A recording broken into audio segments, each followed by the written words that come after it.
नमस्कार दोस्तों, एक बार फिर से हमारे बुद्धा मंत्र यूट्यूब चैनल में आपका दिल से स्वागत है। दोस्तों, तथागत गौतम बुद्ध किसी उपवन में विश्राम कर रहे थे। तभी बच्चों का एक झुंड आया और पेड़ पर पत्थर मारकर आम गिराने लगा। एक पत्थर बुद्ध के सर पर लगा और उससे खून बहने लगा। बुद्ध की आंखों में आंसू आ गए। बच्चों ने देखा तो भयभीत हो गए। उन्हें लगा कि अब बुद्ध उन्हें भला बुरा कहेंगे। बच्चों ने उनके चरण पकड़ लिए और उन्हें क्षमा याचना करने लगे। उनमें से एक बच्चे ने कहा, हमसे बड़ी भूल हो गई है। मेरी वजह से आपको पत्थर लगा और आपके आंसू आ गए। इस पर बुद्ध ने कहा, बच्चों, मैं इसलिए दुखी हूँ कि तुमने आम के पेड़ पर पत्थर मारा तो पेड़ ने बदले में तुम्हें मीठे फल दिए, लेकिन मुझे मारने पर मैं तो तुम्हें सिर्फ भय दे सका। दूसरी बार बुद्ध भगवान एक गांव में उपदेश दे रहे थे। उन्होंने कहा कि हर किसी को धरती माता की तरह सहनशील तथा क्षमाशील होना चाहिए। क्रोध ऐसी आग है जिसमें क्रोध करने वाला दूसरों को जलाएगा तथा खुद भी जल जाएगा।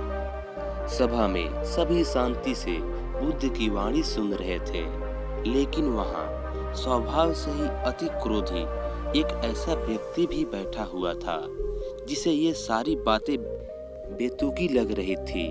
वह कुछ देर ये सब सुनता रहा, फिर अचानक ही आग बबूला होकर बोलने लगा, तुम पाखंडी हो, बड़ी बड़ी बातें करना यही तुम्हारा काम है। तुम लोगों को भ्रमित कर रहे हो। तुम्हारी ये बातें आज के समय में कोई मायने नहीं रखती। ऐसी कई कटु वचनों सुनकर भी बुद्ध शांत रहे। अपनी बातों से ना तो वह दुखी हुए, ना ही कोई प्रतिक्रिया की। यह देखकर वह व्यक्ति और अधिक क्रोधित हो गया और उसने बुद्ध के मुंह पर थूक कर वहां से चला गया। अगले दिन जब उस व्यक्ति का क्रोध शांत हुआ तो उसे अपने बुरे व्यवहार के कारण पछतावे की आग में जलने लगा और वह उन्हें ढूंढते हुए उसी स्थान पर पहुंचा। पर बुद्ध कहाँ मिलते। वह तो अपने शिष्यों के साथ पास वाले एक अन्य गांव में निकल चुके थे। व्यक्ति ने बुद्ध के बारे में लोगों से पूछा और ढूंढते ढूंढते जहां बुद्ध प्रवचन दे रहे थे वहां पहुंच गया। उन्हें देखते ही वह उनके चरणों में गिर पड़ा और बोला, मुझे क्षमा कीजिए प्रभु। बुद्ध ने पूछा, कौन हो भाई, तुम्हें क्या हुआ है, क्यों क्षमा मांग रहे हो? उसने कहा, क्या आप मुझे भूल गए? मैं वही हूँ जिसने कल आपके साथ बहुत बुरा व्यवहार किया था। मैं शर्मिंदा हूँ। मैं मेरे दुष्ट आचरण की क्षमा याचना करने आया हूँ। भगवान बुद्ध ने प्रेम पूर्वक कहा, बीता हुआ कल तो मैं वहीं छोड़कर आ गया और तुम अभी भी वहीं अटके हुए हो। तुम्हें अपनी गलती का एहसास हो गया। तुमने पश्चाताप कर लिया। तुम निर्मल हो चुके हो। अब तुम आज में प्रवेश करो।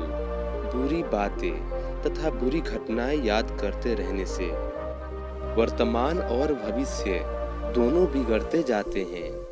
बीते हुए कल के कारण आज को मत बिगाड़ो। उस व्यक्ति का सारा बोझ उतर गया।